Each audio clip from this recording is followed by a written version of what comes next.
Today is July 20th, 2023. We are interviewing Jacob Eisenbach. My name is Esther Finder. Mr. Eisenbach is in Villa Park, California in the United States. I am in Henderson, Nevada, and the language will be English.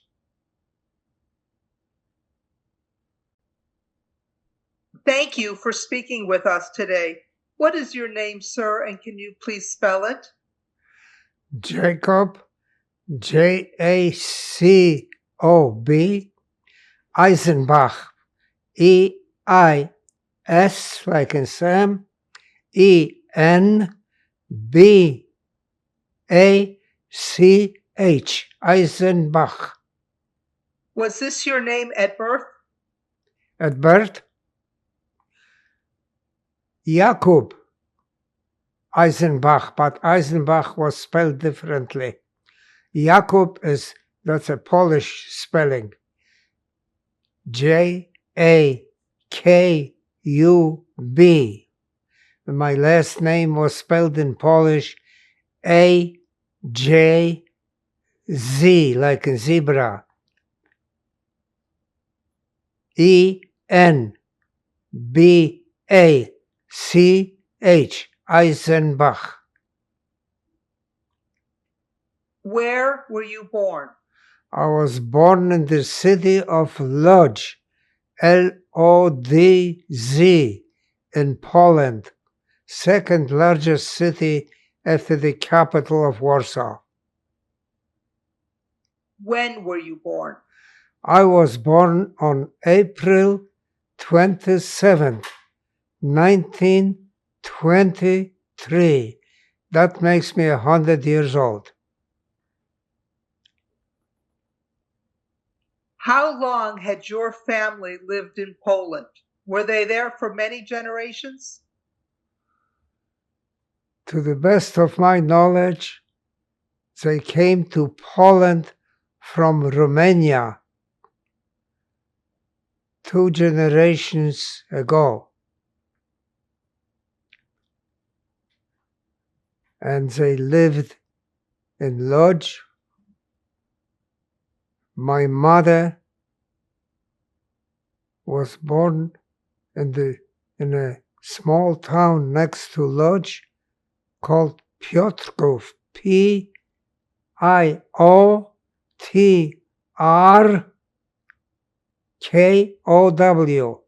Piotrków.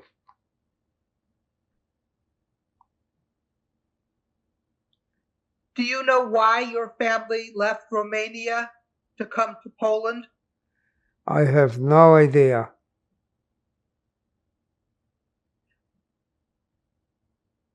Was yours a large family? Fairly large, close to 100 people, aunts, uncles, and cousins. Did you have any brothers or sisters? I had an older sister. Her name was Fela, F-E-L-A, 3 years older. And I was the oldest of 3 boys. My younger brother, 2 years younger, his name was Sam. And my youngest brother was 5 years younger, and his name was Henry, H-E-N-R-Y.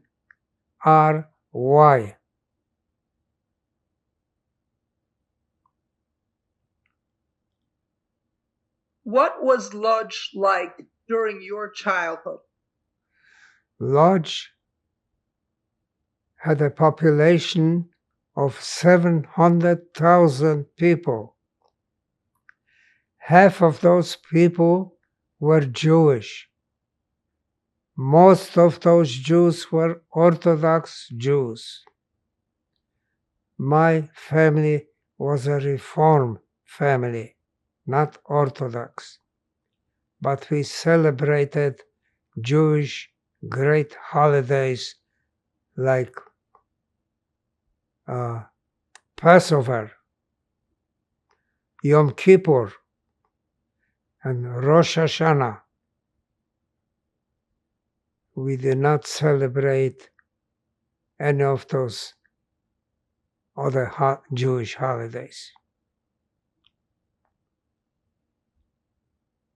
We lived in an apartment in Lodz.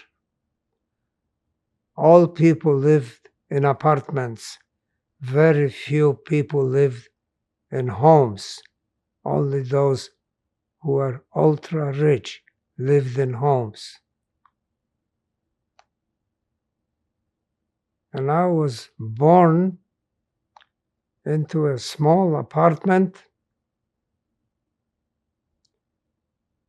and my father opened a grocery store in that apartment. But later on, he moved to a larger apartment across the street upstairs, and that was a very elegant apartment in an elegant apartment building. Lodz, the city of Lodz, was the center of textile manufacturing. They manufactured high quality textiles. My father was also a textile manufacturer, but on a small scale. He employed only 30 people. There was another Jewish family, the family of Cohn, C-O-H-N, who owned a textile manufacturing company that employed 10,000 people. So my father was a textile manufacturer on a small scale. What I remember from my childhood is that my parents adored each other. My father treated my mother like a queen, and my mother treated my father like a king. Can you tell us their names, please? Their names. My father's name was Mailech, M-A-J-L, like a lion, E-C-H, Mailech. My mother's name was Sarah. My parents had a special talent of treating each one of their 4 children like they are the most important person in the world.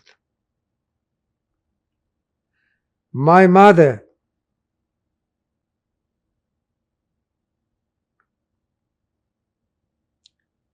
was not human.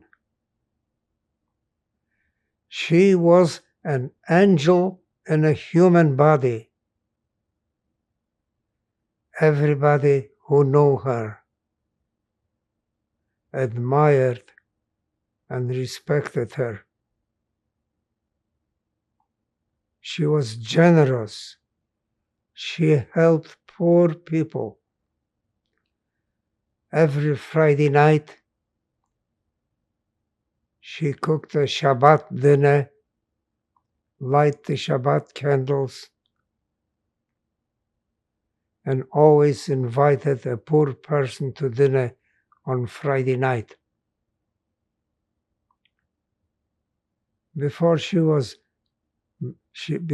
married my father, she was a teacher.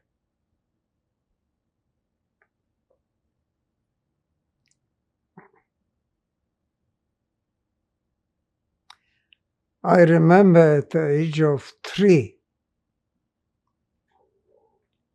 my father came home and brought me a brand new, shining, red tricycle. I was so impressed with that. To this day, my memory brings me back that beautiful tricycle. And he brought gifts for my siblings. And yeah. I have just a few questions I wanted to ask, and then we can continue. What languages were spoken in your home? Polish. Most Jews spoke Yiddish, but in our home we spoke Polish.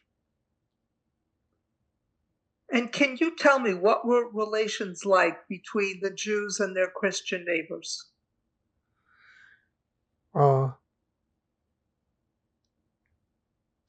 Jews did not associate with the Christian neighbors. They practiced their own culture and their own religion. My Christian neighbors were all Catholics. I personally had Polish friends, and they were nice people. But there was a lot of anti-Semitism in Poland and in Łódź. At the age of 12, in 1935, I was playing with other kids in a park.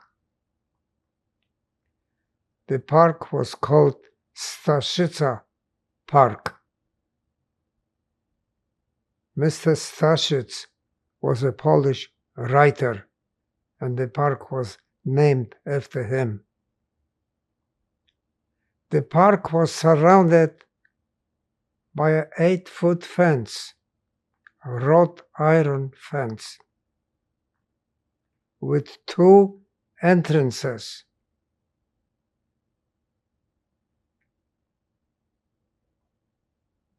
One day, I was playing in that park on a Saturday afternoon,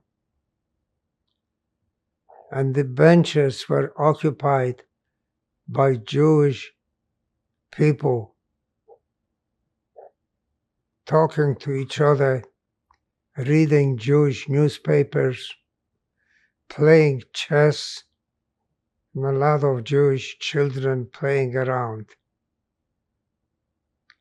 All of a sudden, in 1935, that was 2 years after Hitler came to power, a group of Polish anti-Semites locked the 2 entrances. Nobody could get out and nobody could get in. And they wore swastikas on their arms. And they came with crowbars and started beating and killing Jewish people sitting in that park. I couldn't leave. They blocked the entrances and the exits. I jumped the fence and I ran as fast as I could to my family, about 15 minutes away, to tell them what I just saw. The Polish police was very anti-Semitic. They wouldn't move a finger against those anti-Semites.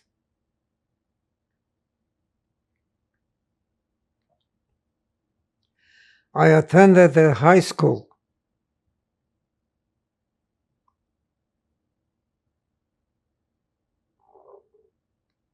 My mother did not go through the Holocaust, The Holocaust started on September 1st, 1939. A few days before the outbreak of the war, Hitler signed a non-aggression pact with Joseph Stalin, who was the president of the Communist Soviet Union. They agreed to divide Poland and not interfere with each other's activities. The Germans took over the city of Lodz, which was in western Poland, and the Russians took over eastern Poland. Before we get to the invasion, can I ask you, what did you know about what was going on in Germany before the war started? How much did you know about what was happening, and how did you know it? We knew nothing, because after Hitler came to power in 1933, he started arming Germany. He built an air force. He built tanks, heavy ammunitions, armaments, trucks, and motorcycles. Secretly, nobody knew about it. He was preparing for war. When the war broke out, it came as a total surprise to us. Were you aware of the Nuremberg laws or Kristallnacht? I knew about the Kristallnacht, not the Nuremberg laws. What I knew about the Kristallnacht in 1938, Hitler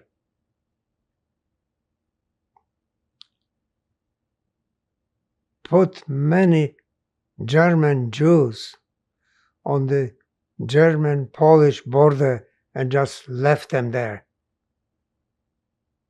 And some of them spread out through other parts of Poland, and many of them came to Lodz.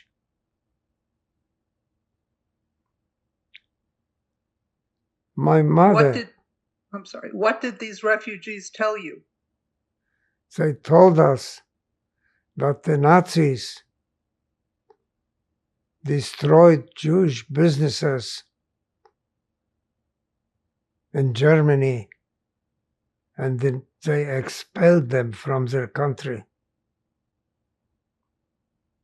Some of these Jewish people must have been well-to-do. They were well-dressed, intelligent Jewish people.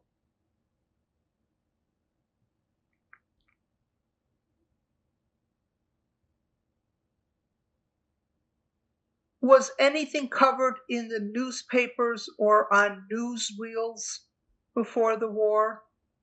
Anything of the events in Germany, was that discussed in Poland in newspapers or in the newsreels? On the newsreels, in movie theaters, they were showing Hitler speaking over the radio to the German people, spreading vicious anti-Semitic ideas. It put fear in us. But that was before the war, and we didn't have the slightest idea what he was planning for us. Poland was completely unprepared for the war. We didn't have an air force. We didn't have any tanks. We didn't have any ammunitions. And the only way of transportation that the Polish people had were horses. When the war broke out on September 1st, 1939, the Nazi soldiers marched into the city of Lodz and took control over the city within 7 days, and they took it without a fight. The only place where fight was taking place was in the capital of Warsaw. But that fight lasted only 3 weeks, and Poland was defeated.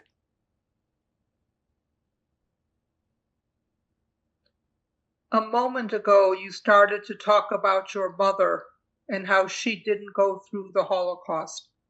Could you please tell us more about that? My mother had rheumatic fever during childhood. And when she became an adult, her heart valves were defective. And in those days, the medical profession had no solution for that problem. And she became, later on, very ill after having those 4 children.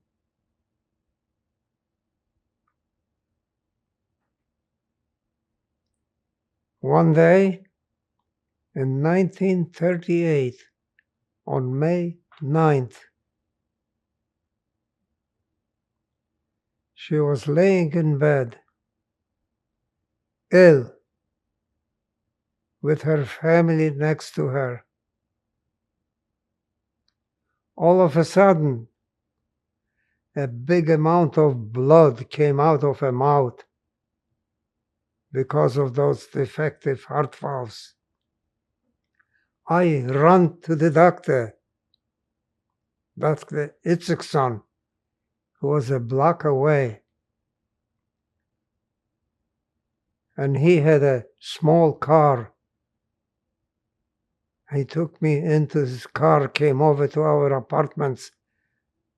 Doctors made house calls in those days. And when he came, my mother was dead. I was 15 at the time. And this is why she never went through the Holocaust. You shared with me a story about your mother and what she said to her children. Would you please tell us that story? She loved her children dearly, like my father did. And one day, before she passed away,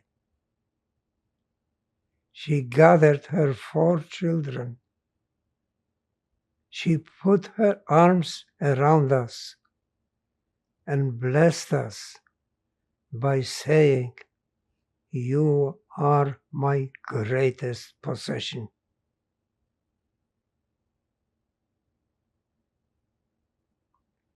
I will never forget that blessing. After the war broke out, when we suffered the greatest murder in the history of mankind, when every day I never knew for 5 years if I'll be alive tomorrow. And when I was in the depths of terror, when I thought that the I cannot go any deeper.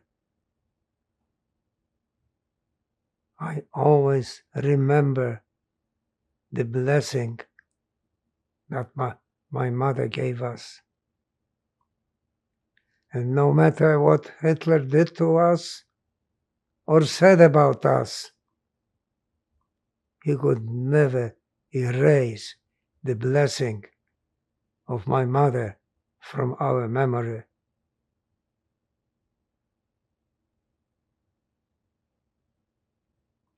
My older sister, Fela, a gorgeous girl with an intelligence to match. When she was in junior high school, she developed a new language with one of her girlfriends. They spoke in Polish, but spelling the words backwards, and nobody could understand what they're talking about.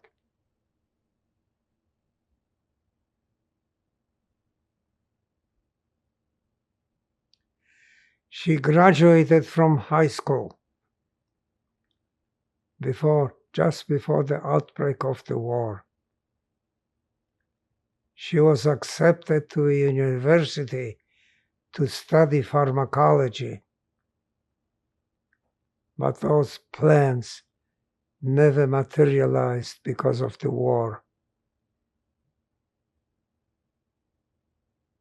How common was it for a Jewish girl to be accepted at university?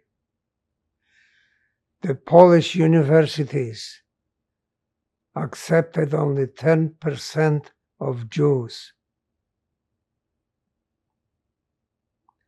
And we had a family friend who was a pharmacist, and through his influence, she was accepted at the University of Poznań, P-O-Z-N-A-I-N,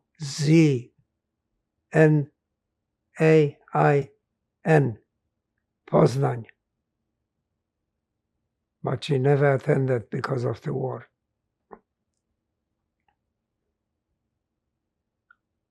Before we get into the invasion further, is there anything else about Lodz before the war that you want to share with us?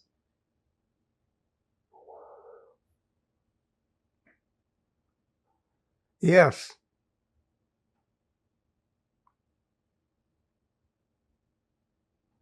I had many friends, many cousins,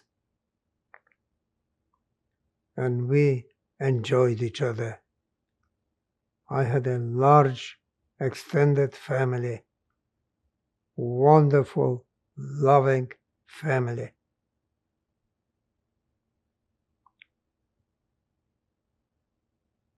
Hardly anybody had any telephones. So people and relatives and friends, they just came to visit us without being able to announce us that they're coming, and they were always welcome. Our house was always had a lot of people and friends.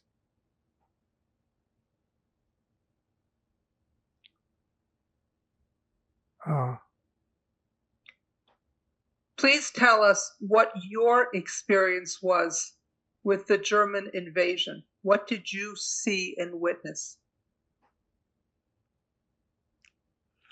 I was 16 in 1939 when the war broke out. And I was already shaving. But when the war broke out, I didn't feel that I want to shave. And it was very depressing to see the German army marching into the city of Lodz.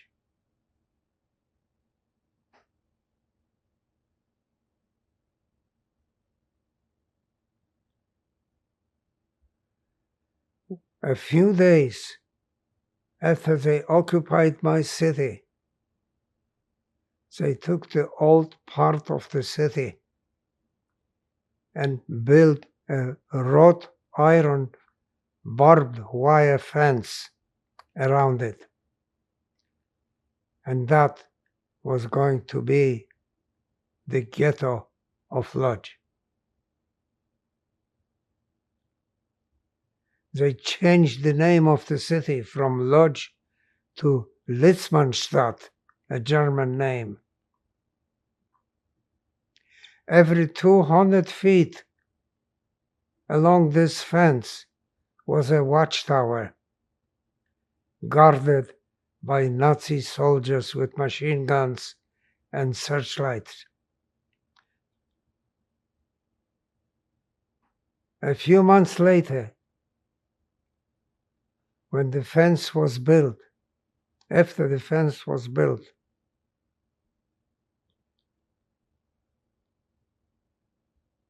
that was in April of 1940, just a few months after they took over Lodz.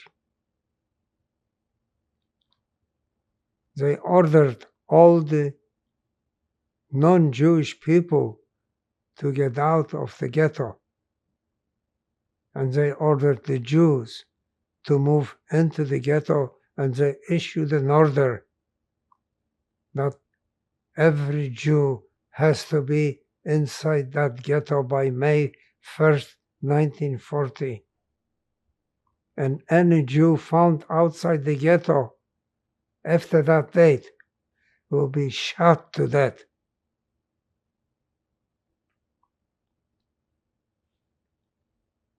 So we moved into the ghetto. My sister, before that ghetto was locked up, it was possible for Jews from Lodz to escape to the Russian part of Poland. The Russians did not kill Jews. My sister, Fela, and a few of her girlfriends escaped to the Russian part of Poland and settled in the city of Lwów, L-W-O-W. Once the ghetto was hermetically sealed up on May 1st, 1940, we completely lost contact with Fela.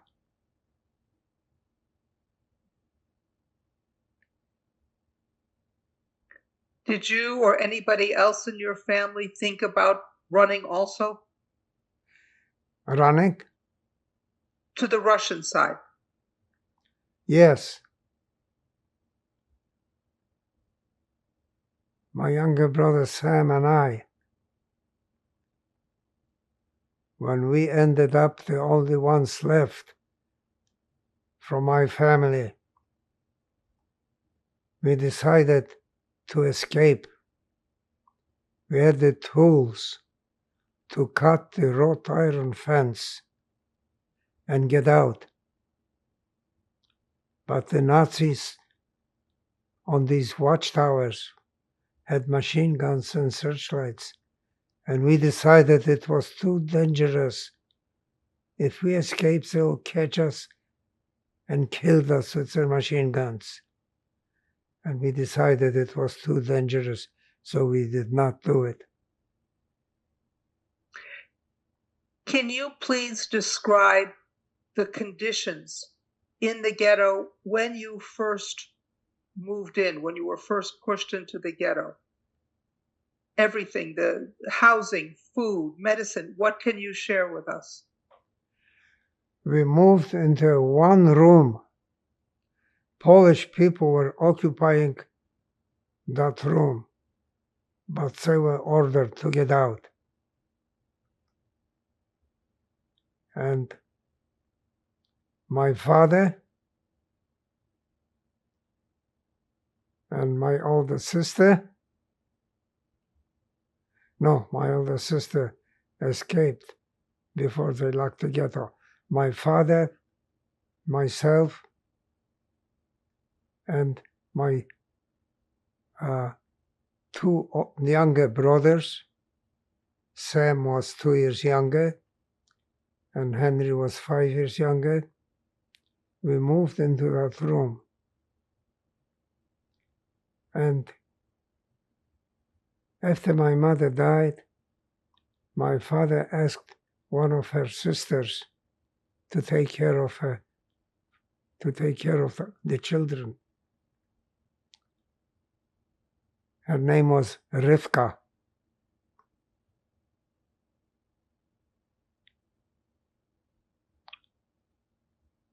And in the meantime,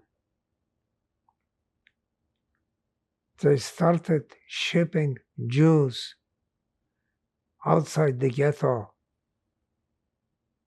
in long train loads, 7,000 to 8,000 Jewish people in those train loads. And they told us that these people are going to other camps for work.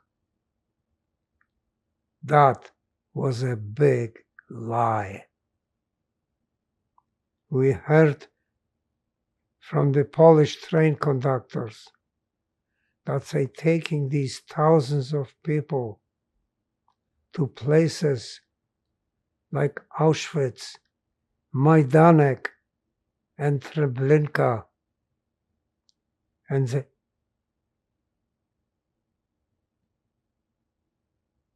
Can I ask you, sir, when did they start deporting Jews to these camps? In 1941 and 42. Okay, before we get there, can we just stay for a moment longer inside the ghetto? Can you tell us about food, medical care, sanitation, anything like that? What about Jews coming in from outside of Lodz? Can you paint a full picture for us of life inside that ghetto?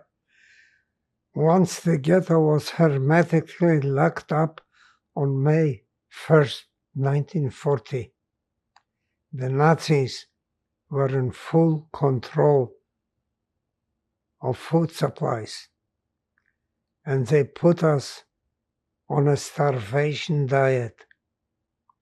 They gave us small amount of foods that is supposed to last for a whole week, and we were starving.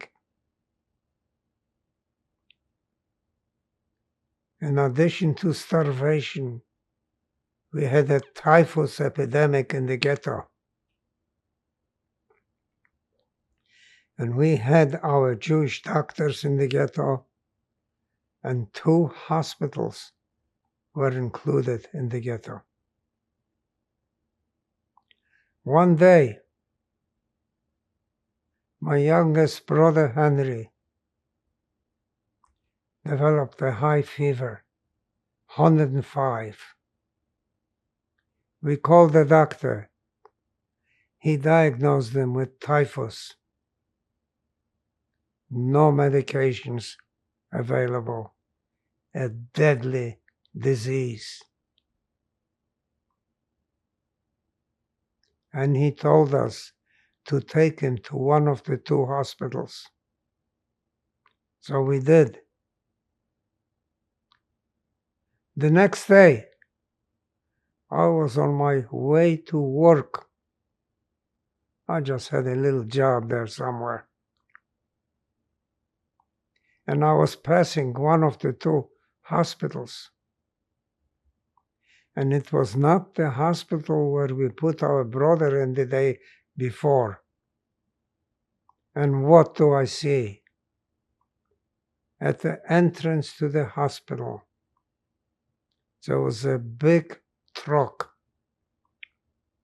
the kind of truck that was used to transport cattle. There were spaces between the boards, and the truck was guarded by Nazi soldiers with machine guns. And they were loading people from the hospital on that truck. Live people on top of each other. 30 layers of people. And those people were transported to Auschwitz, and they were gassed to death the day they arrived.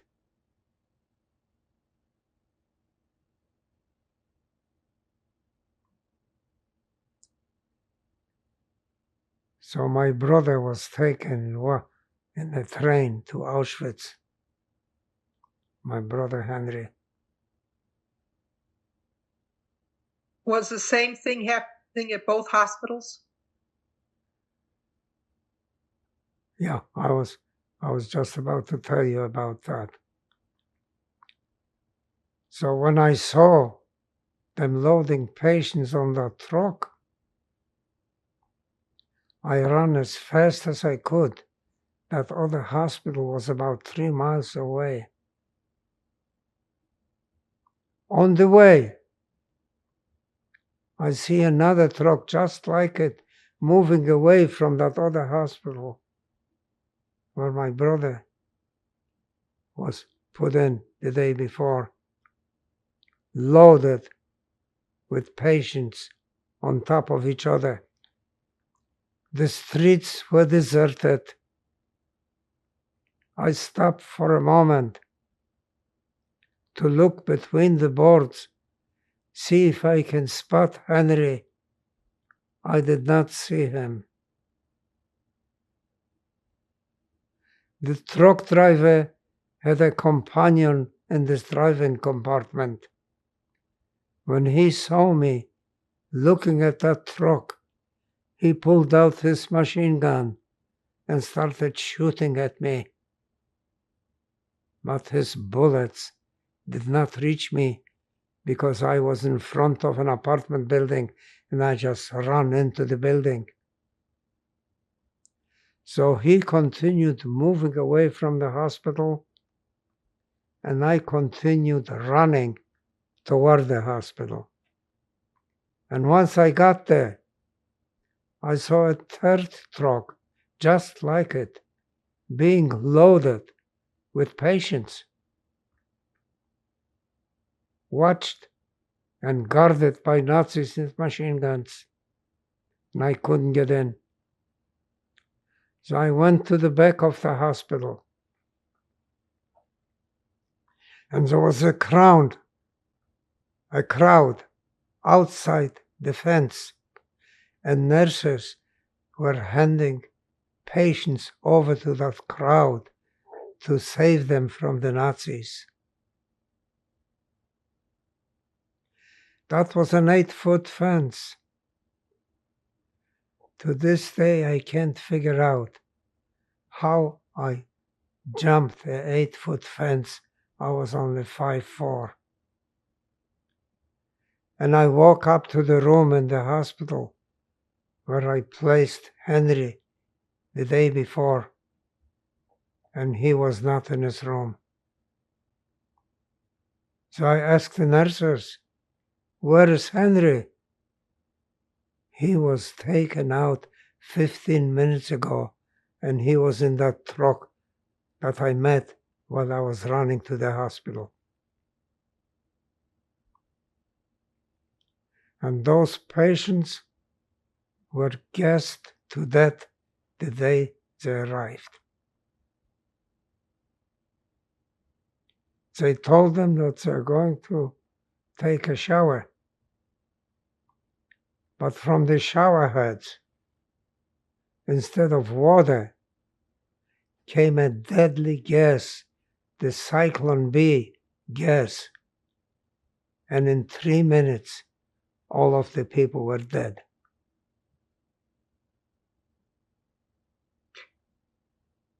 You mentioned a moment ago that they were shooting at you with a machine gun. Was that a common occurrence to hear shots in the ghetto or to see beatings in the ghetto?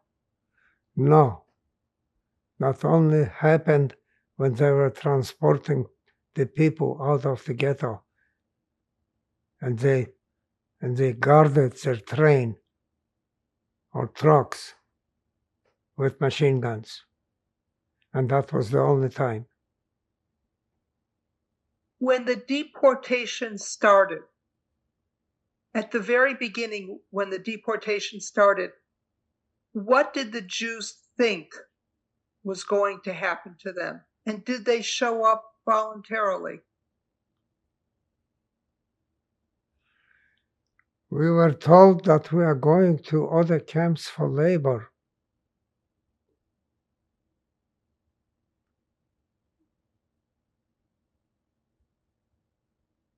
And we were ordered for deportation. One day, after all our families were already deported from the ghetto, my father was ordered to report for deportation, along with 600 other men. After the war, I met a man who was deported with those 600 men, and he managed to escape from that group of 600, and he survived the war. And he told me what the Nazis did with these 600 men. They had them carry heavy rocks from place to place, useless work on a starvation diet, and they all died out. And I never saw my father again.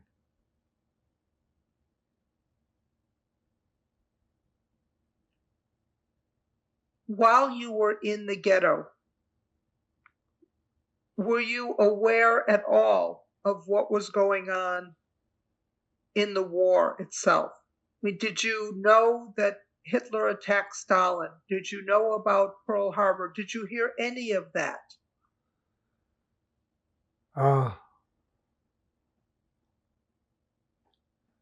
We heard some rumors about what's going on, but we were completely isolated from the rest of the world. There was no mail, no newspapers, no radios. So we knew very little about what's going on outside the ghetto. Had you heard about Babi Yar? About what? Babi Yar. Babi Yar. Yes, I heard about it. I did hear about it. Were you concerned for your sister at that point?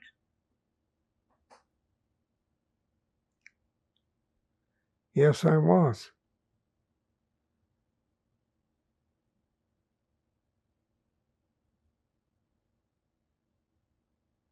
My sister was settled in the city of Lvov, like I said, and she got married there. And in 1941, the Nazis decided to invade the Soviet Union because there were 3 million Jews in there, and they wanted to get a hold of those 3 million Jews. Hitler was advised by his top political and military leaders not to invade the Soviet Union. Napoleon tried it in 1812 and failed miserably because of the brutal Russian winters of 60, 70 below zero and 5, 6 feet of snow, and he was unable to supply the front lines under these conditions. And Napoleon withdrew from Russia defeated. They told Hitler that story, but he didn't listen to them. And he invaded the Soviet Union. And that was one of his biggest mistakes. And because he invaded the Soviet Union, that's why I'm still alive. That's why I survived. Because he withdrew from the Soviet Union after losing 1 million Nazi soldiers at the Battle of Stalingrad, for the same reason that Napoleon lost. And they started withdrawing from the Soviet Union, and he took over the Russian-occupied part of Poland. And he took over the city of Lvov, where my sister was. After the war, I met a lady from the city of Lvov. She escaped from the ghetto of Lvov, and she told me what happened in the ghetto of Lvov after the Nazis occupied the city. There were 110,000 Jews in there, and the Nazis massacred them with machine guns in 3 days, all 110,000, including my sister Fela, and I have never seen her again.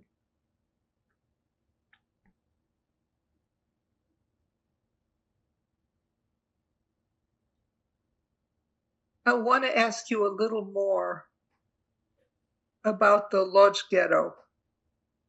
Who ran the Lodz Ghetto? Who administered everything in that ghetto? The Nazis appointed Chaim Rumkowski, who before the war was a director of an orphanage. And when my youngest brother got sick and they took him out of the ghetto,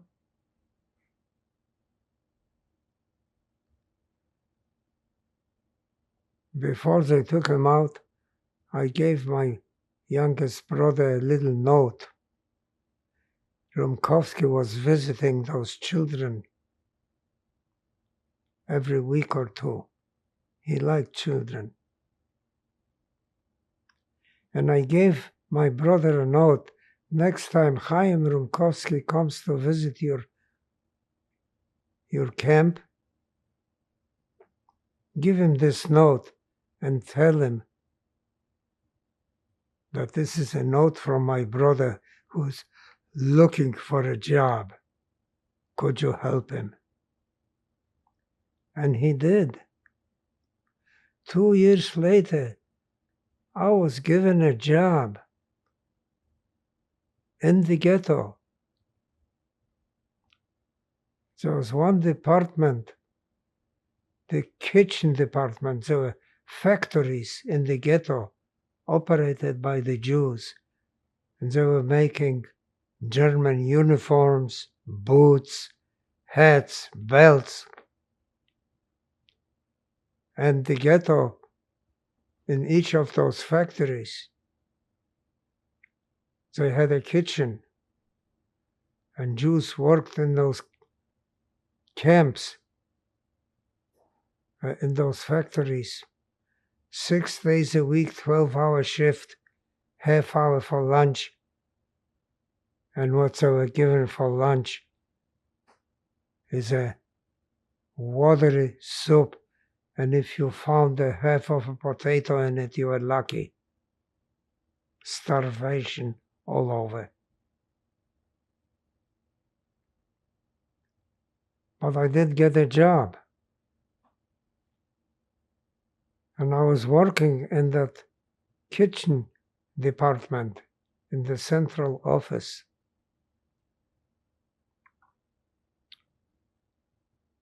So that was a fairly good job to get. And I was given to it by Chaim Rumkowski.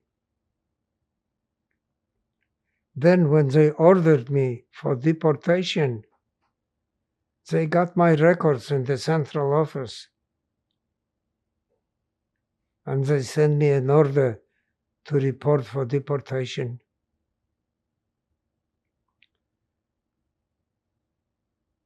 Before you leave the ghetto, I want to ask you about the famous or infamous speech that Rumkowski gave, the one that asked, "Give me your children."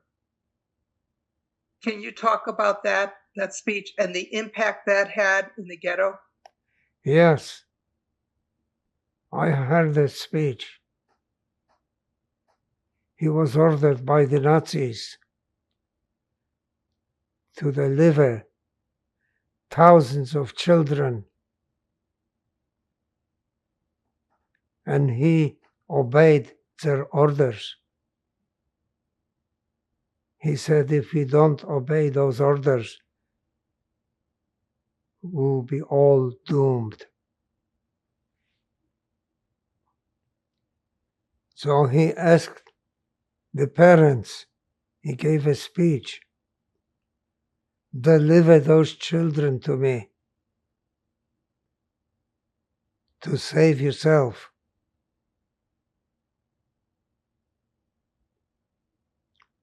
They took me out of the ghetto when I got the order to report for deportation.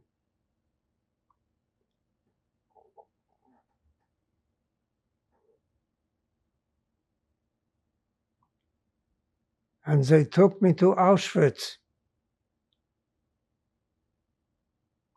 I was in front of the gas chambers.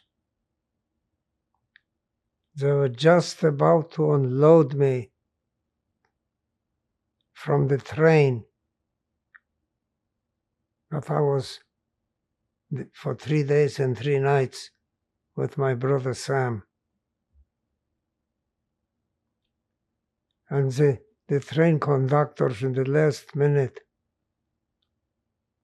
were ordered to take us away from there, from the place of deadly danger.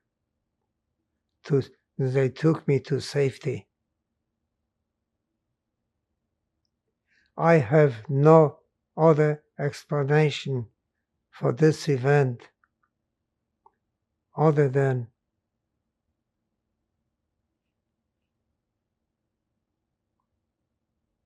yes, go ahead. Again, before we have you leave the ghetto, did you try to avoid that deportation order? I mean, you said that by that point, the Jews already knew what was happening. I knew when I got their order for deportation, I knew what they're doing to the Jews when they take them out of the ghetto. I disobeyed the order. I did not report. My brother Sam, 2 years younger, did not get the order to report for deportation. He didn't have to go. So we went into hiding, and we managed to hide in friends' places. We managed to hide for a month. We moved out of our room, and before we moved out, we took everything out of the room and we put a padlock on the outside. Neighbors were telling us that the police was there a number of times, and when they saw the padlock, they moved away. They decided there's nobody in there. After a month of hiding, we had to move from place to place because it was dangerous to stay in one place too long. I ran out of places to hide.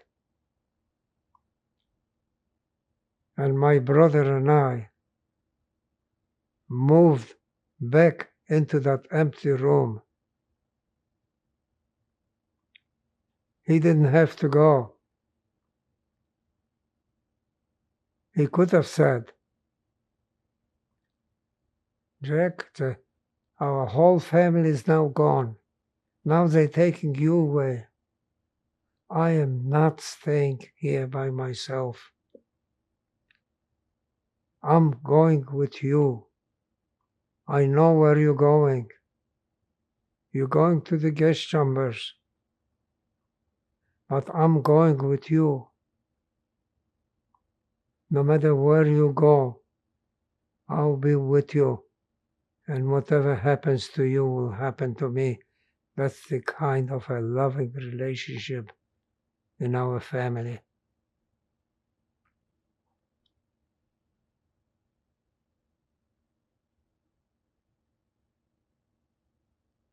So they took me in front of the guest chambers in Auschwitz, and then they transported me to a munition factory in the city of Skarżysko. Adjoining the factory was a concentration camp with 6,000 Jews, and they operated that factory. And on the guard of machine guns, they were marched to the factory in the morning and back to the camp in the evening, 12-hour shift. But that was a safer place than being taken to the gas chambers. And there's only one way that I could explain that I was taken away from Auschwitz, and that is that Almighty God, a miracle by the Almighty God, saved me. So in that camp in Skarżysko,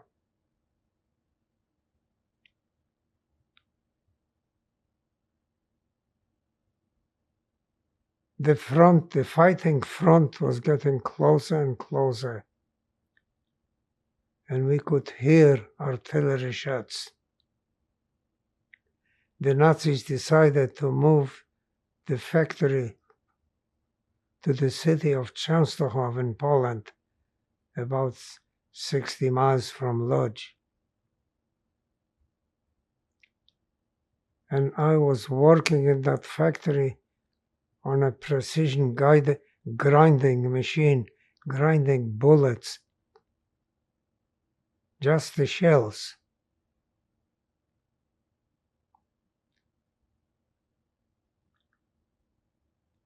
And I met my future wife in a very romantic place,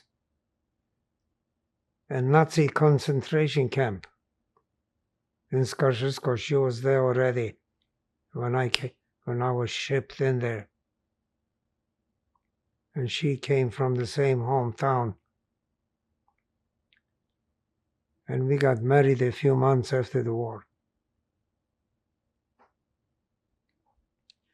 So we had to move those heavy grinding machines, 2-3 tons, to the train because they are transporting the factory to Częstochowa.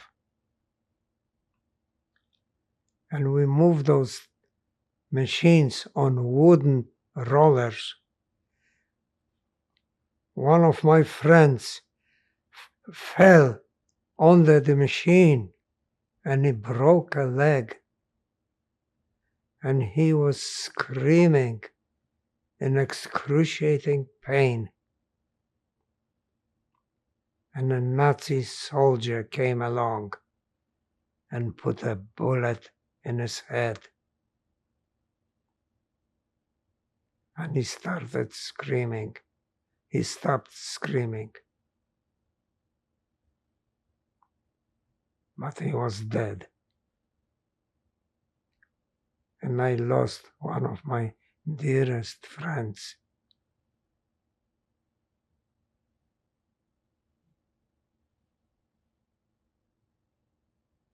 And I arrived in Częstochow. Can we pause for just a minute, please? Yes.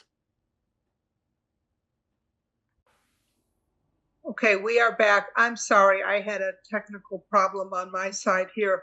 You had just told us about losing your friend, how he was shot in the head. Can you please tell us what happened next? We arrived in Częstochow by trainload.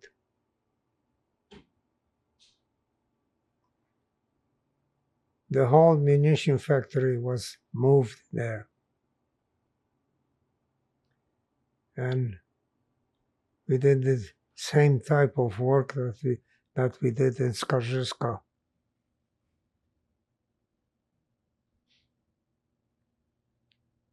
When was this? That was in August of 1944.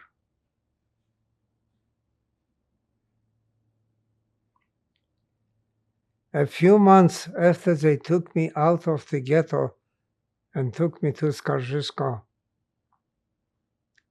in October of 1944, since the fighting front was moving closer and closer, the Nazis decided to liquidate the ghetto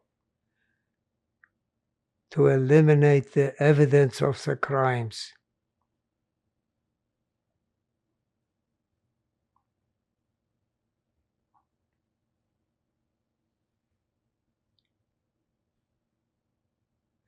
And they shipped all the remaining Jews from the ghetto. Not all. They left 800 of them to clean up afterwards. But they removed all the rest of them to Auschwitz, to the gas chambers, including Chaim Rumkowski. And they were all placed to get into the gas chambers. But the Jews hated Chaim Rumkowski for obeying their orders to deliver all these thousands of Jews before. And the Jews who were already unloaded from the train and placed in front of the gas chambers, they killed Chaim Rumkowski for what he was doing all of this time, obeying the Nazi orders. So Chaim Rumkowski died outside of the gas chamber. He was already dead.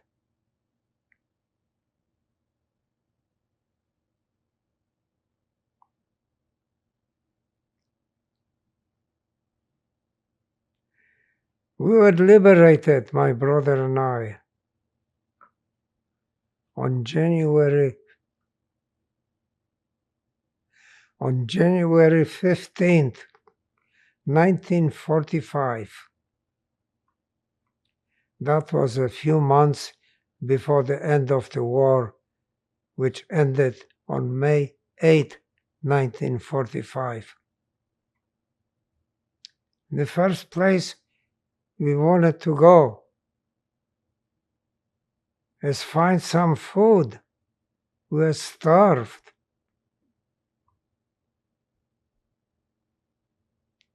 And the Jewish commander of the camp told us, don't leave the camp in the middle of the night because bullets and shrapnels are flying in the air.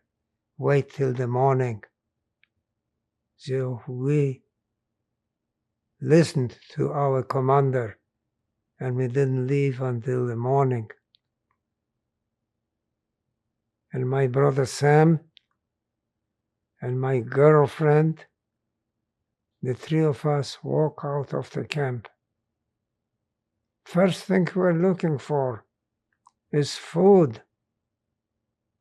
We found the Nazi army truck loaded with food, salamis and cheeses and vodka, but we didn't drink. And we were advised to eat small amounts of food because our bodies are not used to absorb large amounts and you can get sick. So we did that and increased our eating gradually and slowly over a period of 2-3 months. And then, first place. I'm sorry, who liberated you? Pardon me? Who liberated you? The Russian army. And the Russians were very kind to us. The reason they were kind to us is because the Nazis were brutal on the Russians, so we had a common enemy, and that's why they were kind to us.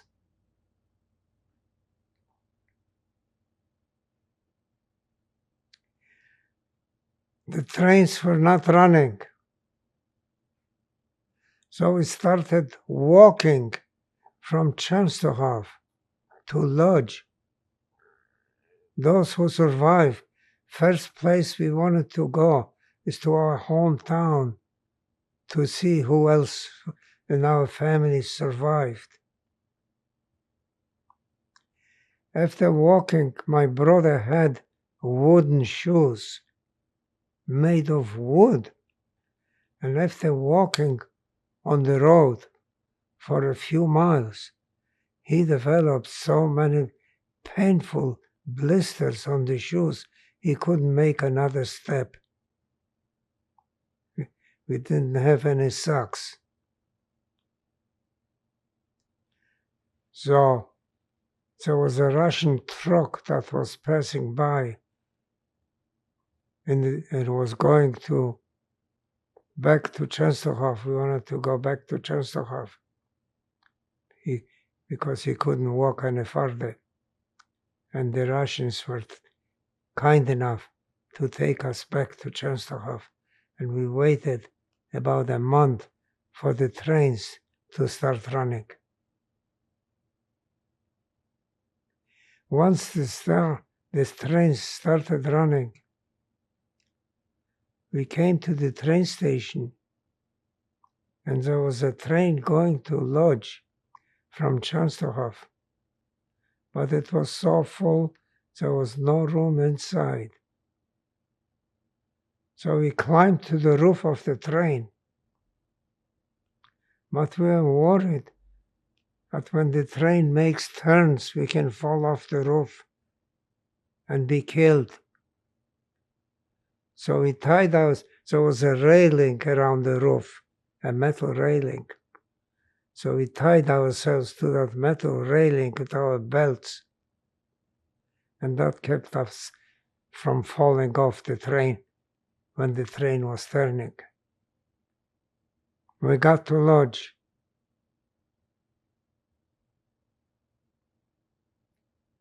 When we got to Lodz, I enrolled at the University of Lodz, and my brother Sam joins the Polish army.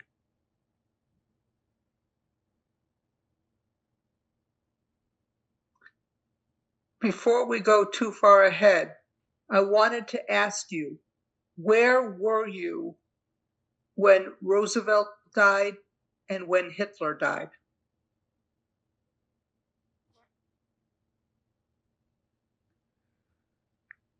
Hitler committed suicide on May 4th, 1945, just a few days before the end of the war. And I was already liberated by the Russians when Hitler died. Roosevelt died after the war ended and Truman became president after the war. And I was, at that time, let me see, where was I at that time?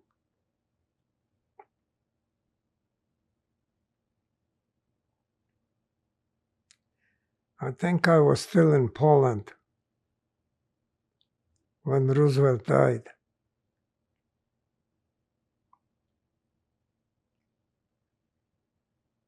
When you came back to Lodz, what did you learn about family members and friends? Who survived, who didn't? What did you learn and how did you learn it? A few of my cousins survived. My cousin Lolek, he was the son of my father's brother. He survived. My cousin Sam, Lolek's brother, survived. They were on my father's side. On my mother's side, the Zuckerman, the 3 Zuckerman brothers who survived.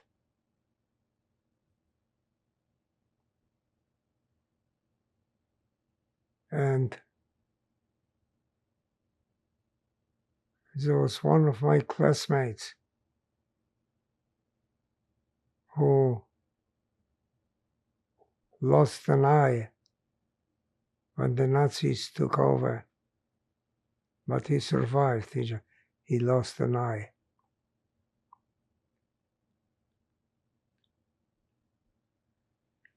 My Zuckerman brothers decided after the war that they want to go to Australia. And they were trying very hard to convince me to go with them to Australia. They said Australia was like United States was 100 years ago. But ever since I was a young child, whenever I liked to listen to adult conversations, and whenever the discussion came about the United States, that's the greatest country in the world. So I always wanted to come to the United States. So they went to Australia, and I came to the United States with my wife and my 2-year-old son. My oldest son was born in Frankfurt, Germany. How long did you stay in Poland before coming to the United States? And what did you do during that time? 1 year after the war ended, in the city of Kielce, Kielce, Kielce, the Polish anti-Semites came into the streets of Kielce with crowbars, and they murdered 43 of the few Jewish survivors of the Holocaust. My wife and I decided tomorrow they can come to Lodz and do the same thing. And that's when we decided to leave Poland. But it was under communist control, and the communists had a policy of not allowing their people to go outside their country because they didn't want them to see how people live in free societies. So they wouldn't let us go. That was in 1946. There was a Jewish organization that was before Israel was created. A Jewish organization in Palestine called Bricha. Bricha in Hebrew means escape. And wherever there were Jews in any country in the world who wanted to get out and couldn't for one reason or another, Bricha came and took them out. And they came to Poland. And in the middle of the night, they took us out of Poland through the border with Czechoslovakia. They bribed the Polish border guards and they looked the other way and they let us through into Czechoslovakia. I don't have enough words to praise the Czech people. They were so kind and friendly to us. And they told us, we'll take you any place in the world you want to go. And if you have any relatives in any country in the world, just give us their name and what country they live in, and we'll find them for you. And they did. I had relatives in Buenos Aires, Argentina, who left Poland 1 year before the war. So I just gave them their name and the city. And they advertised that in newspapers, and I found my relatives in Buenos Aires.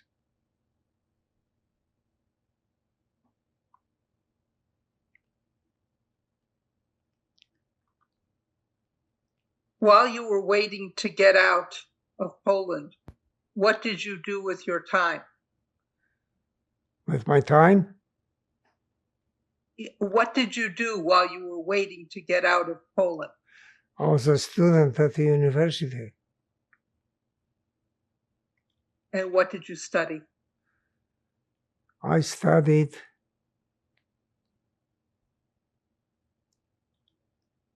dentistry. And my brother, Sam, joined the Polish army. And after I left Poland, my brother didn't want to leave Poland because he had such a high rank in the army. He had the rank of colonel at the age of 22, was in command of a division of 10,000 soldiers, unheard of. Unheard of for a 22-year-old having such a high rank and such great responsibilities. So he stayed in Poland, and my wife and I went to the American zone in Germany, and we settled down in Frankfurt because I had some boyhood friends, survivors of the Holocaust, who lived there, and I wanted to be with them.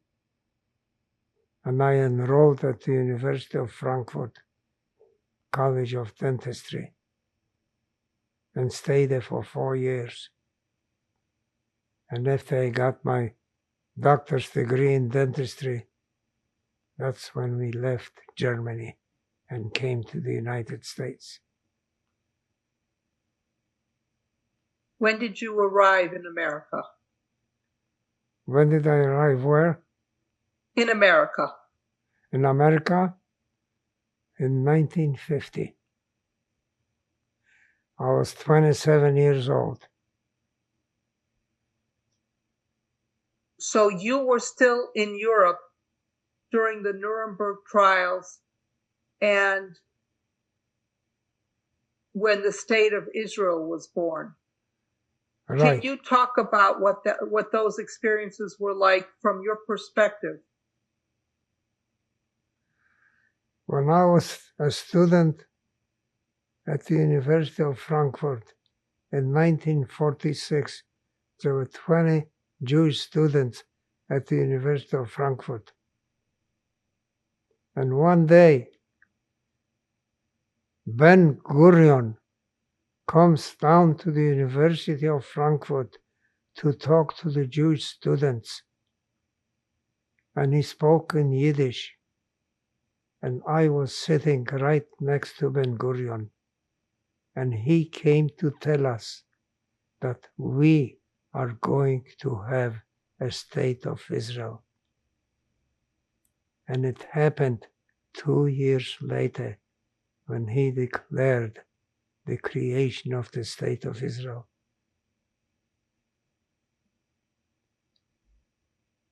In 1948. We were overjoyed. People were asking me, why didn't I go to Israel? And the reason I didn't go to Israel is because I knew that there's going to be a lot of fighting in Israel, and I had enough wars. I didn't want to go to more fighting. And we decided to come to the United States.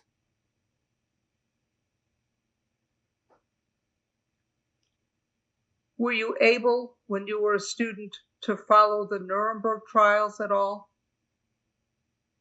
Yes, I was. I followed the Nuremberg trial.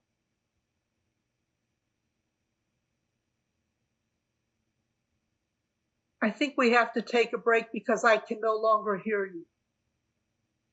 That's fine. Oh, now I can hear you again. Okay. Very good. Please speak a little more. I'm not sure I can hear you well. Can you say, we're back. I apologize for the technical issue. Before we leave Europe and come to the United States, is there anything else that you want to share with us about your time in Europe? Yes.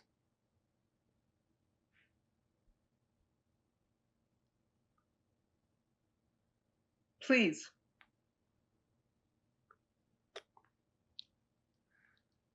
I have been asked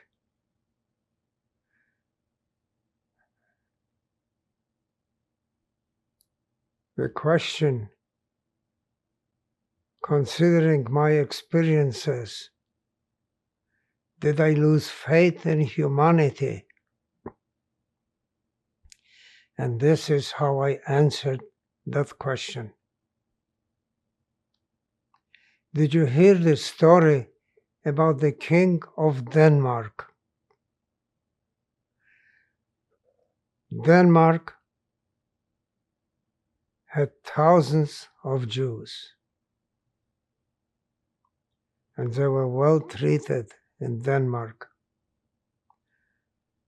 When Hitler occupied Denmark, he ordered them to put on yellow stars on the outer clothing so he could identify them as Jews and ship them to gas chambers. And the King of Denmark said to him, if this is what you are going to do with our Jewish citizens, I am going to put on a yellow star. My whole family would put on yellow stars. Every Dane in the country would put on yellow stars, and you will not be able to tell who's Jewish and who's not. But then the King of Denmark decided that the Nazis may come up with other ideas to identify Jews, and there are other ways to identify Jews. So he put them on small fishing boats and sent all Danish Jews, thousands of them, to neutral Sweden. Sweden was neutral, and Hitler had no control over Sweden, and they all survived the war in Sweden. There was a gentleman by the name Chiyuni Sugihara, a Japanese diplomat in Lithuania. He could not stand watching what the Nazis were doing to the Jews. So he asked his Japanese government to give him permission to issue thousands of visas to go to Japan, where the Nazis couldn't reach them too far. The Japanese government in those days was allied with the Nazis. They turned down Mr. Sugihara's request, fired him from his position, and brought him back to Japan, where he lived in poverty and obscurity. And he knew what they would do to him if he disobeys their orders. But he did disobey the orders. And he did issue thousands of visas to the Jewish people. And they all went to Japan, and they all survived the war in Japan. Mr. Raoul Wallenberg, a Swedish diplomat in Hungary, he was an ambassador to Hungary. And when the Nazis occupied Hungary, they were just about to ship 100,000 Hungarian Jews to the gas chambers. And Mr. Wallenberg issued them 100,000 Swedish visas, Swedish passports. Instantly they became Swedish citizens, and Hitler could not touch them. Mr. Wallenberg saved 100,000 Jews. In Albania and Bulgaria, two small European countries, they were both mostly 90% Muslim and 10% Christians, and thousands of Jews. And when these two countries were occupied by the Nazis, they protected the Jewish citizens in such a way that the Nazis could not find a single one.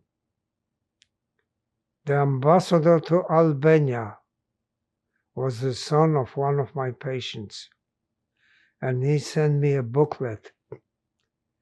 And on the title of the booklet, on the front page, it said, Albania saved 100% of the Jews. Bulgaria did the same thing. And in fairness, I have to say that Poland, they were not all anti-Semitic. There were many great humanitarians in Poland who risked their lives by hiding Jews literally in holes on the ground. And when the Nazis found out about it, they killed not only the Jews, but the Polish people as well. But that did not stop them from continuing their humanitarian work. And I ended up with a comment, how could I possibly lose faith in humanity when in the grave danger of the Nazis, they saved hundreds of thousands of Jews from the gas chambers?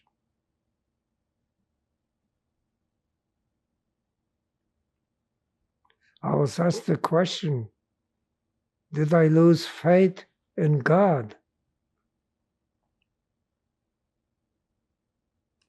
How could I possibly lose faith in God when God selected the Jewish people to teach them the Ten Commandments and the lessons of justice and morality. And they, the Jewish people, it was Abraham who was the first Jew 4,000 years ago. And at that time, people believed in many gods. Gods of sun, God of rain, God of this and God of that. And Abraham declared to the world, there is only one God for everything that is alive. And those great news spread throughout the world. And the Jewish people made tremendous contributions to the civilization of the world. How can I possibly lose faith in God?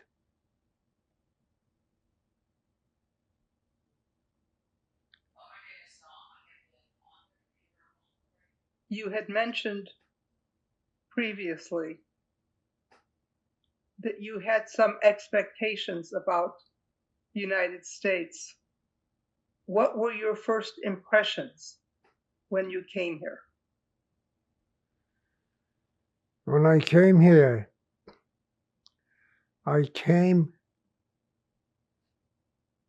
after President Harry Truman signed the Displaced Persons Immigration Act, and he allowed 200,000 people to enter the United States, mostly Jews. And I came here thanks to President Truman signing this declaration. When I arrived in New York,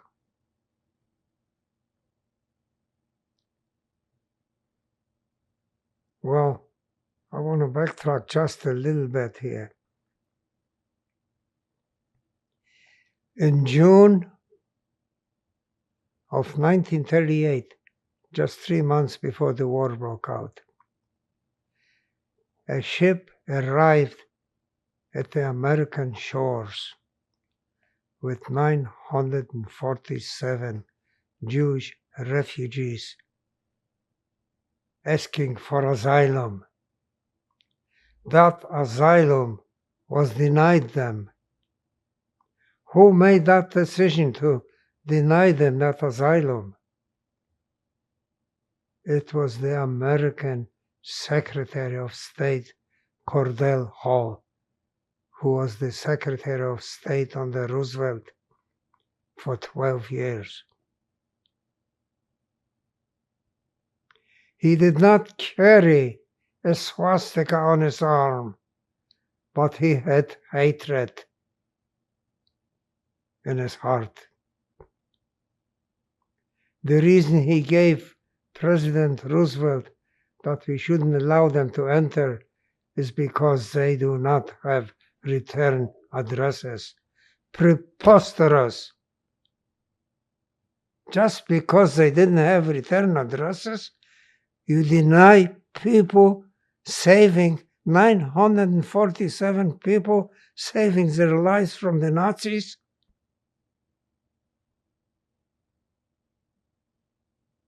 But I have to tell you a story about a lady. Her name was Eleanor Roosevelt, the wife of President Roosevelt. There was another ship that arrived here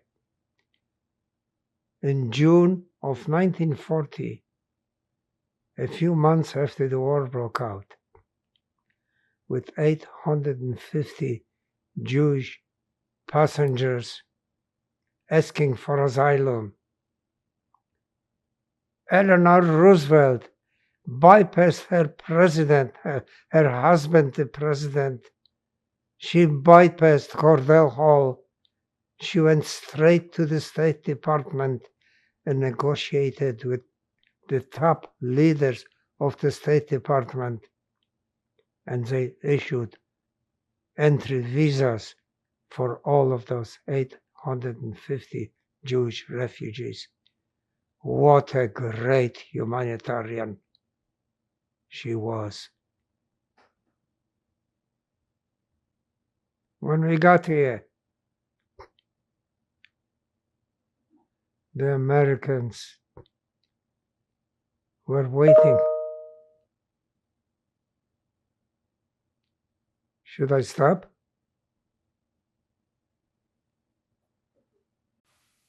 Okay, we're back. I apologize for the technical issues. That's okay. You were telling me about, we were talking about coming to America and some of the things that the American government had done, but I'm actually curious about your personal experience. How were you treated by Americans when you got here? Were they welcoming? American people were wonderful to me.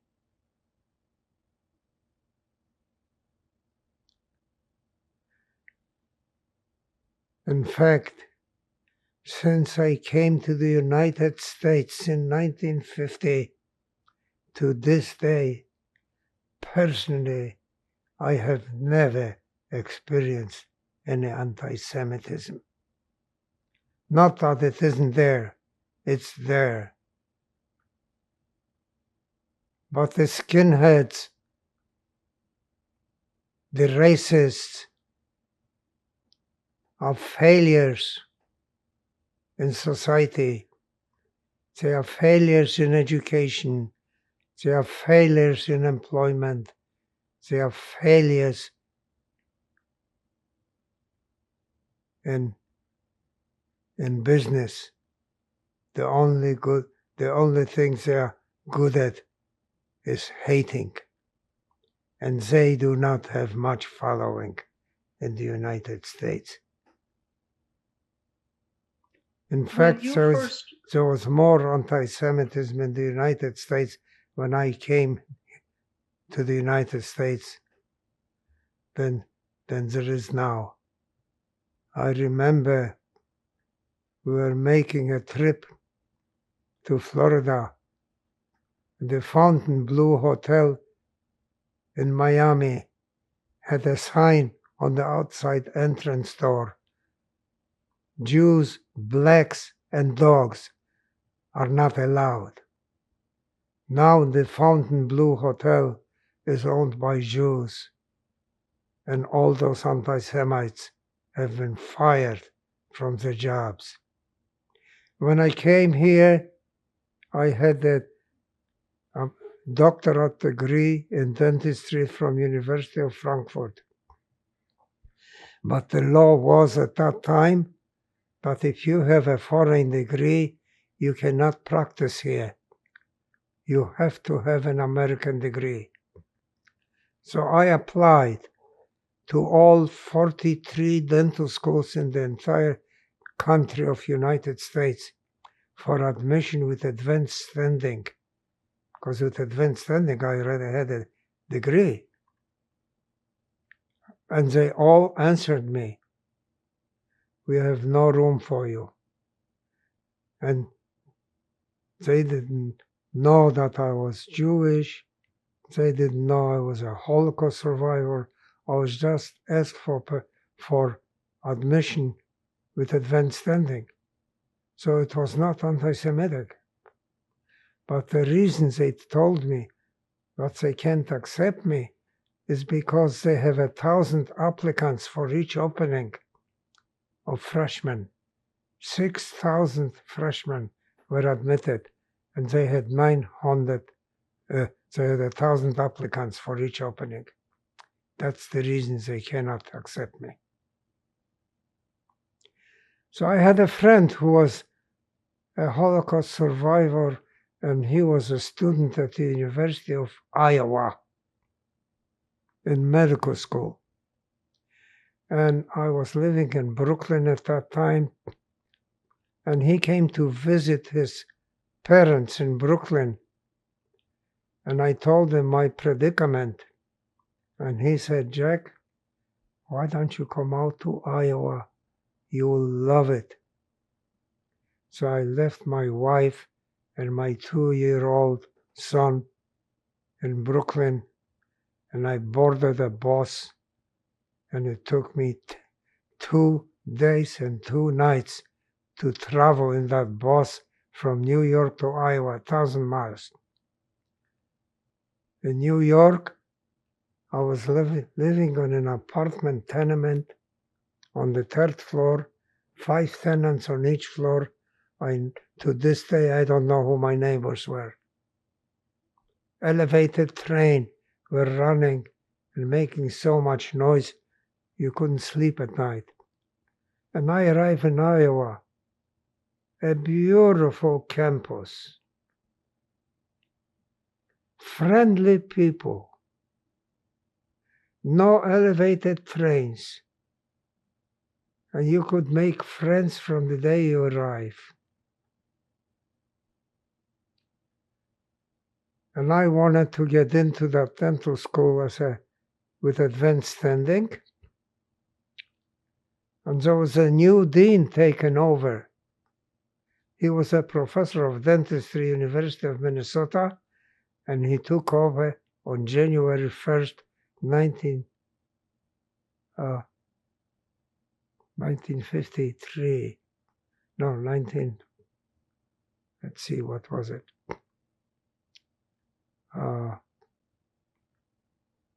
He took over on January 1st because the old dean retired on December 31st after 40 years. And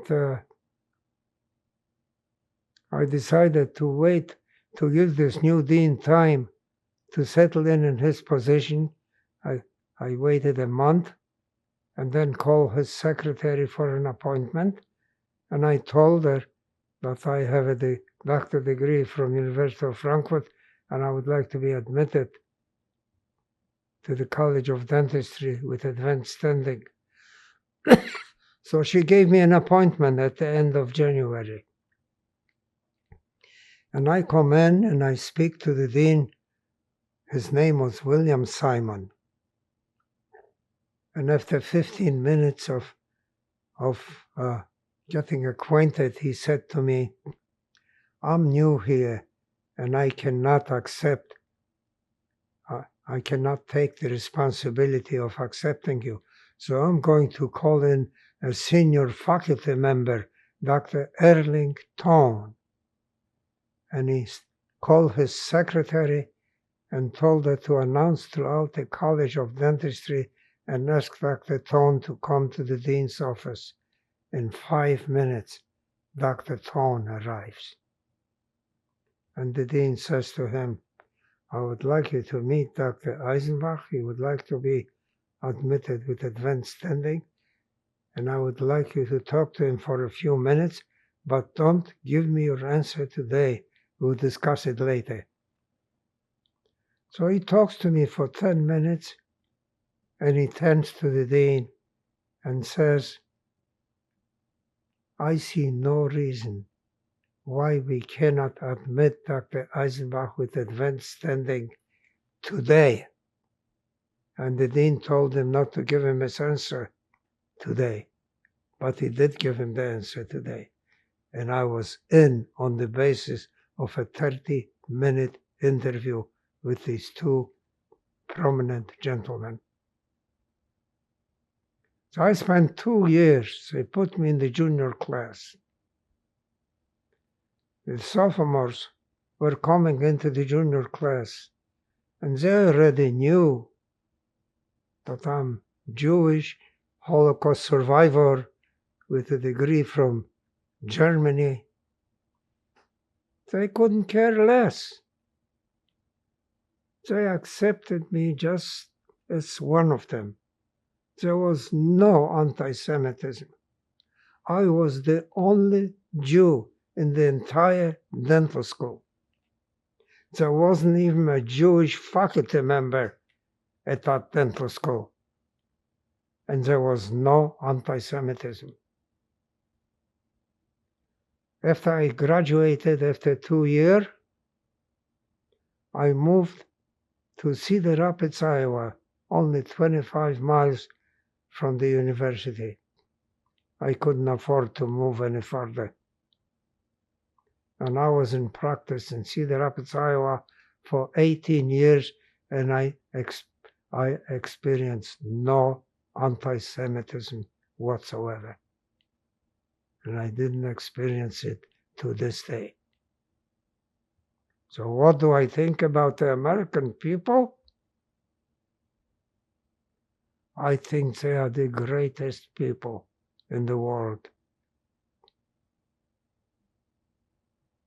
On our dollar bill, it says, "In God we trust."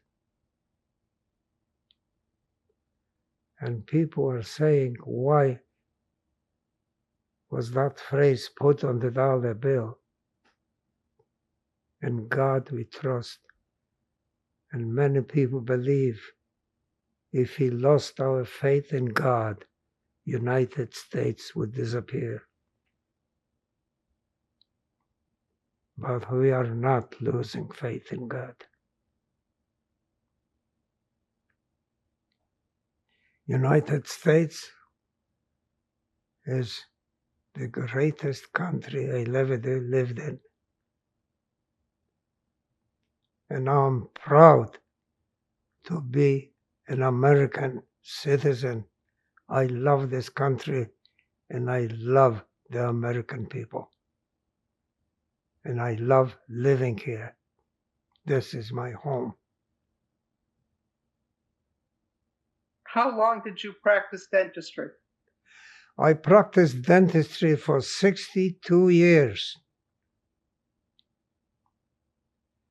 between Cedar Rapids and Anaheim Hills. I was the first dentist in Anaheim Hills. So in those days, there were 5,000 people in Anaheim Hills, and they did not have a dentist. So I was the first dentist there. And I practiced until I was 92 years old. My specialty was implants and cosmetic dentistry. But after I retired from dentistry, I did not retire. I assumed a new profession as international speaker. I traveled almost all over the United States, Australia, 4 times in Australia, 11 times in Israel, lecturing about the dangers of hate. It was hatred that led to the murder of 6 million innocent Jewish men, women, and children. And I lecture about the Holocaust, which applies to Jewish people only. And I lecture about genocides, which apply to non-Jewish people. And I say, I wrote a book entitled Where You Go, I Go. And this is what my brother said, my brother Sam, that he's going with me no matter what happens to me. I also produced a documentary movie. The title of that movie is The Star of Jacob. I hired a professional movie maker, Mr. William Wall, who won 5 Emmy Awards for his movie making. And he helped me making the movie in a more professional way. That movie is being beamed all over the world on YouTube. without charge. And YouTube will be continuing to beam it forever and ever. So the world will not erase from their memory the stories of the Nazis.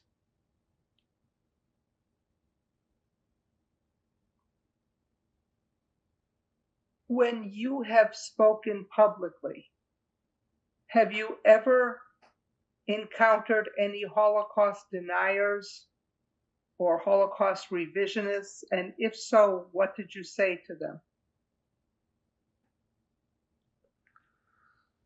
I know there are Holocaust deniers, and they work on campuses trying to convert Jewish students on the campus to their way of thinking. There's an organization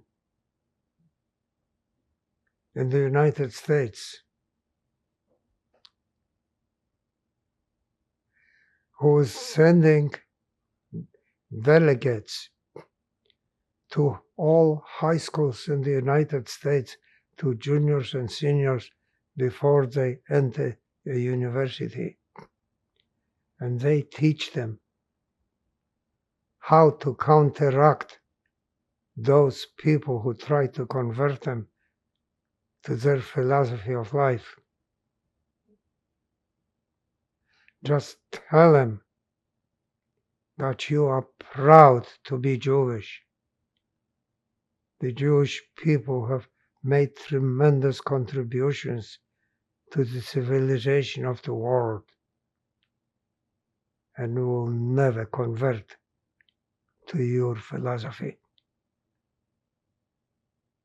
So we're training Jewish students how to fight anti-Semitism on campuses.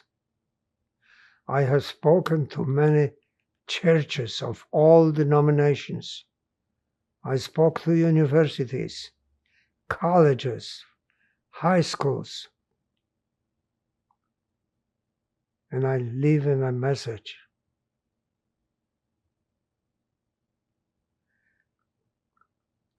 Guard your precious minds, against accepting ideas of hatred. I leave them that message after telling them my story. I have one document here. Well, we'll do the documents later, sir. Just 1 minute. We'll do them. We'll do the documents and the photos in a minute. This Just 1 moment, document sir. was given to me by the Touro College of Dental Medicine and the New York Medical College. Certificate of Appreciation to Jacob Eisenbach, DDS.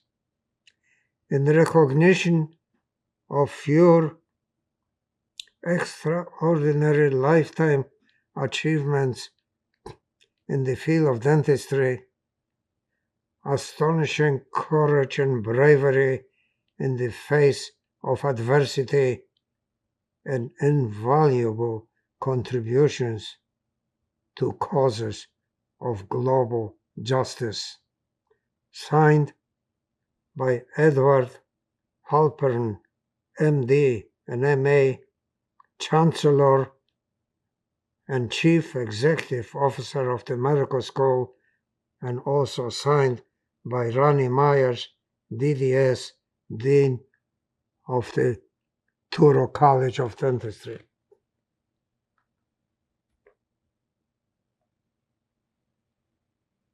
Is there anything else you wanted to add before we conclude?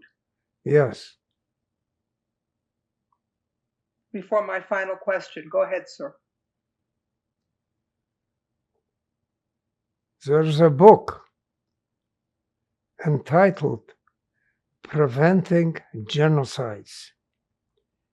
That book was written by the former American Secretary of State, Madeleine Albright.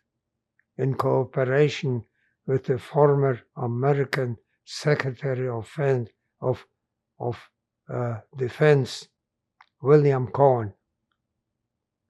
They describe in that book methods of preventing genocides and holocausts, a workable method.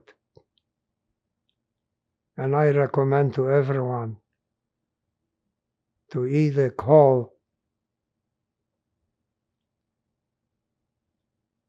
the museum, the National Museum of the Holocaust in Washington, D.C., or order that book from Amazon.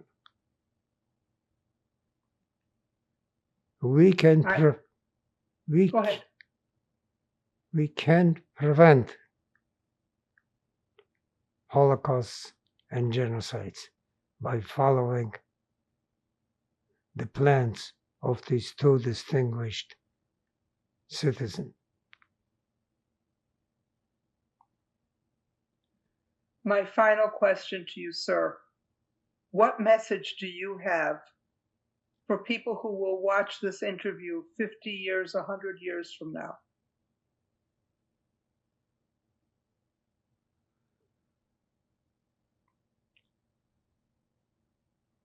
Well, I'm happy to hear of your plans for making this interview available 50 or 100 years from now, because people have to learn one important lesson, and that is treat your neighbor the way you would like to be treated. And your neighbor is not only the person next door, but a person living 3,000 miles from here or any place around the world. And if people accept that idea to treat the neighbor the way you would like to be treated, we could eliminate all wars from mankind. And this is my goal. Thank you for speaking with us today. Pardon me? Thank you for speaking with us today. It was my pleasure.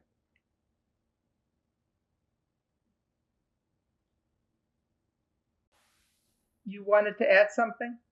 Yes, I want to add something. The former American foreign minister, not American, Israeli foreign minister and ambassador to the United Nations, Mr. Abba Eban, he was invited to give a speech to Bat Yam Synagogue in Newport Beach a few years ago. He was one of the greatest orators in the world, in the class of Churchill. Oxford educated, masterful speaker. Whenever I had the opportunity to listen to Abba Eban, I canceled all my appointments, and I didn't want to miss a single word he is saying. And in that speech at the synagogue in Newport Beach a few years ago, this is what he said.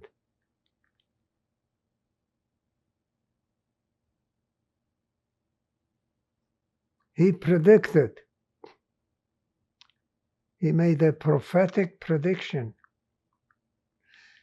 Israel is here to stay forever. And he made a second prophetic prediction. Another Holocaust will never happen again because Israel is here. And I share his faith in these two predictions. Thank you.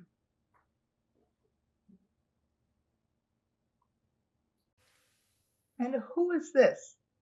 This is my mother. This photo was taken in 1936 in the city of Lodz. And her name? Her name was Sarah Last name, please. Eisenbach, And what country? Poland. Thank you. Who are these people? These people is my immediate family, taken in 1937 in a resort place in Poland called the Mountain of Cherries. And they all have Eisenbach as their last name. My father was Meilech Eisenbach. My mother was Sarah. My sister was Fela.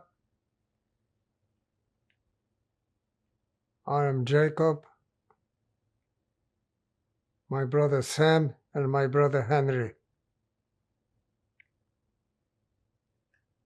Thank you. This is Can you my please- older yes, sister tell us about Fela this photo. Eisenbach.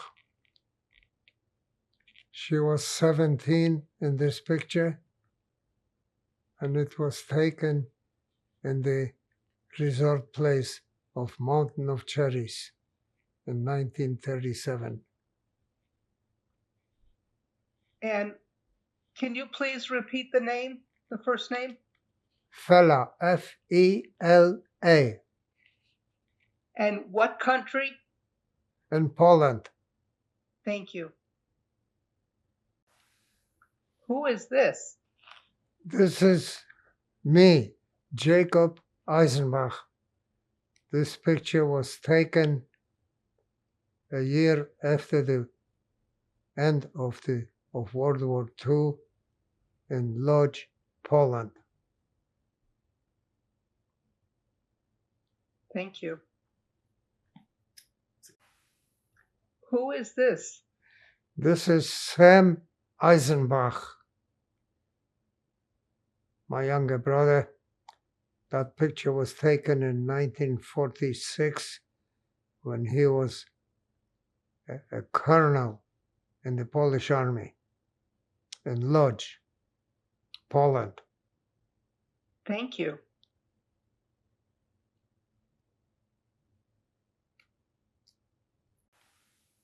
Tell us about this photo, please. On the right, it's me, Jacob Eisenbach.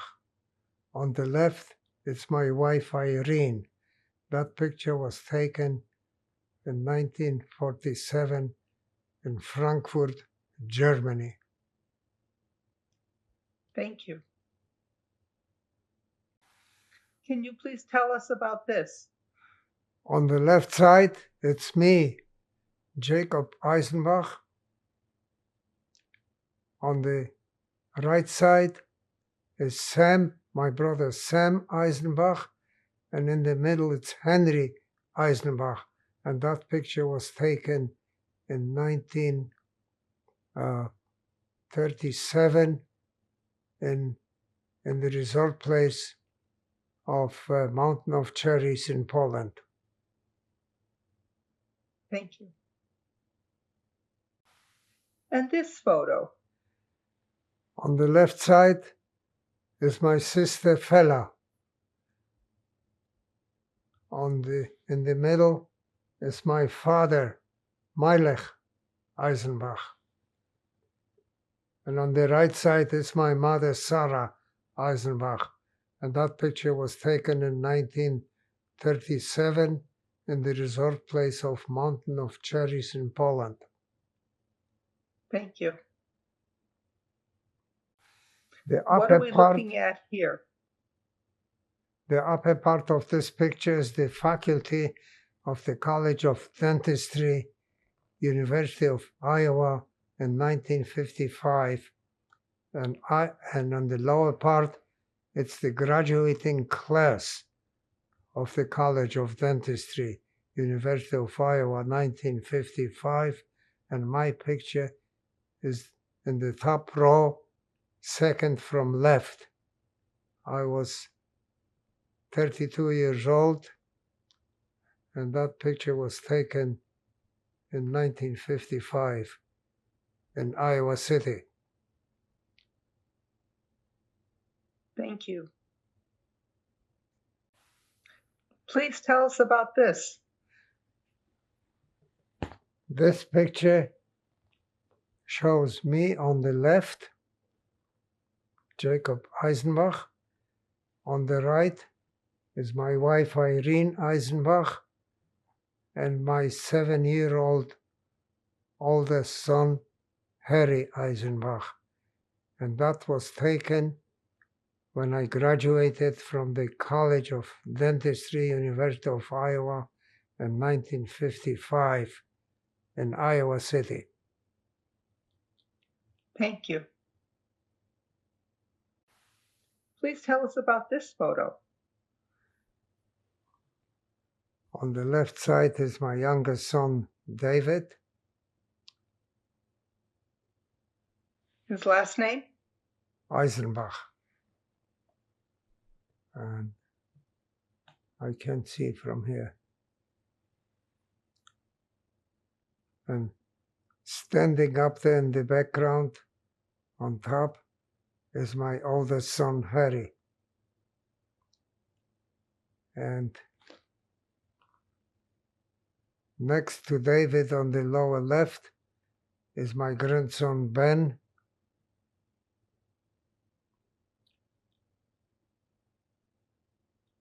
And Harry's wife, Rika. No, David's wife, Rika.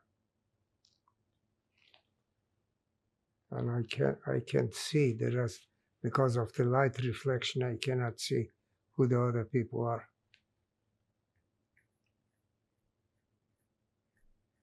Do you know when it was taken or where? That picture was taken in Orange County, California in 19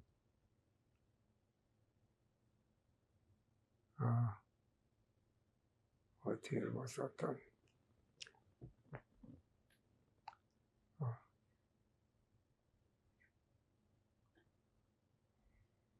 If you don't know when it was taken, that's fine. Thank you.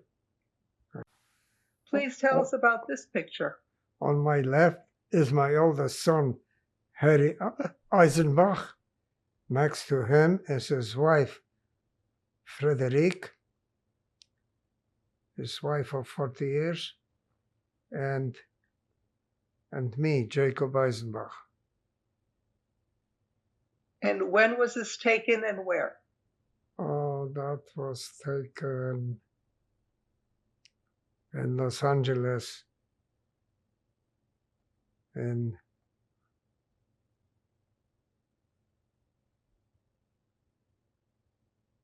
I don't know the exact date. Thank you. Please tell us about this picture. This picture was taken at Disneyland about a year ago, less than a year ago. On top of it is my youngest son, David, and on the bottom is myself, Jacob Eisenbach. And was there a special occasion? My 100th birthday. So that was taken this year? This year. 2023. Thank you. Okay, Jacob, you read this to us before. Right. Can you just tell us briefly what this is?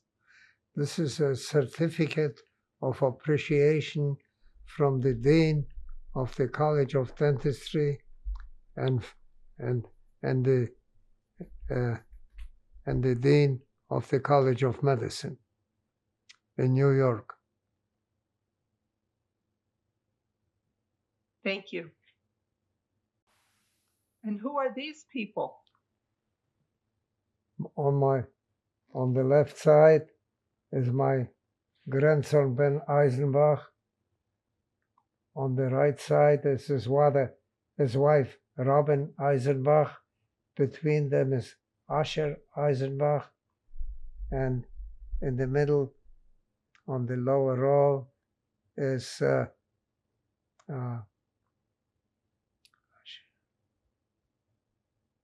what's his name?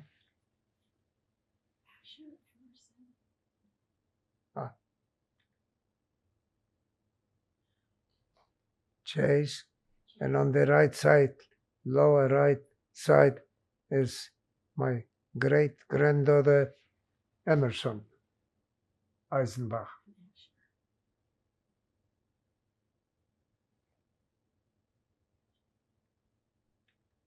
Is that everybody?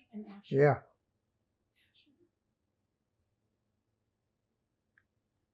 Okay. That was taken at my big 100-year birthday party at the Waldorf Astoria in Dana Point. And that was taken this year, Yes. 2023? Yes. Thank you. What are we looking at here?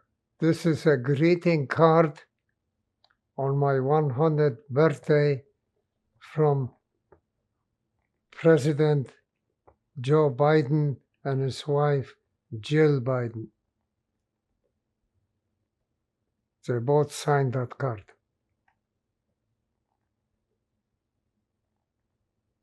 Thank you. And this now concludes the interview.